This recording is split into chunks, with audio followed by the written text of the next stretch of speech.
Kumilik mahigpit na pinaalalahanan ang mga kakandidato sa nalalapit na November 2, 2026 barangay at SK election na hindi tatanggapin ang kanilang mga certificate of candidacy kung walang naka-attach na certified true copy ng inyong mga birth certificate.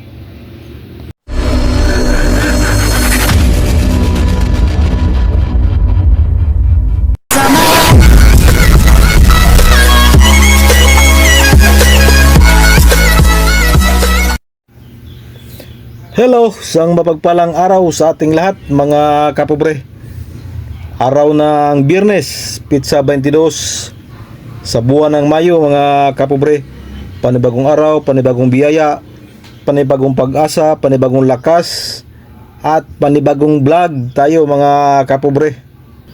For today's vlog, pag-usapan natin tong nalalapit na filing of Certificate of Candidacy sa nalalapit na halalan sa November 2, 2026 mga kapobre.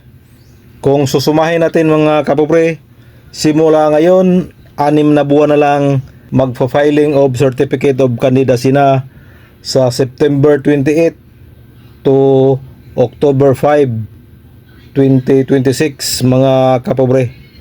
At ang kumilik po ay mahigpit na nagpaalala sa ating mga lalahok or kakandidato sa nalalapit na halalan na hindi na po tatanggapin ang inyong mga certificate of candidacy kung wala itong naka-attach na birth certificate. Mahigpit na pong isinama sa requirements ang birth certificate mga kapobre. At hindi lang po ito basta-bastang birth certificate. Dapat ay certified true copy daw ang naka-attach sa inyong certificate of candidacy. Yan ang mahigpit na paalala ng Commission on Election. At para maliwanagan tayo mga kapobre, panoorin natin to si Comelec Chairman George Erwin Garcia. Certificate requirement. We will refuse to accept certificates of candidacies ng Sangguniang Kabataan, ng barangay chairman o ng kagawad na kandidato kapag walang naka-attach na certified true copy ng birth certificate. Kahit po sa civil registrar lang, again sa barangay estate, para po hindi mangyari, more or less, sana mapigilan namin yung nangyari sa Tarlac, sinama na po natin bilang requirement ang birth certificate. At least makikita mo doon kung sino nanay at tatay mo at ano ang citizenship ng nanay at tatay mo. At anong taon ka pinanganak? Alam niyo po, para sa kaalaman ng lahat. Para po malaman niyo kung anong citizenship niyo, alamin niyo po kung maliban sa nanay at tatay niyo na nakalagay kung anong citizenship nila, kung kailan kayo pinanganak. Bakit? Yung kung kailan po kayo pinanganak, yan po ang magsasabi kung anong saligang batas ang applicable sa inyo. Yun, klaro ha. Certified true copy po ang birth certificate na kailangan nyong i-attach sa inyong certificate of candidacy bago nyo isumite sa Comelec ang inyong mga certificate. Dagdag pa ng Comelec, maliban sa paghihigpit nila sa requirements na isama ang birth certificate, mahigpit din nilang pinaalalahanan ang ating mga lalahok sa barangay at SK election na bawal po ang premature campaigning.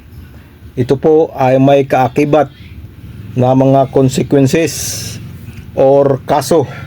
Pwede po kayong ma-disqualify or ma-revoke yung inyong mga aplikasyon, yung inyong mga certificate of candidacy kung kayo ay napatunayan na lumabag sa alituntunin ng Comelec.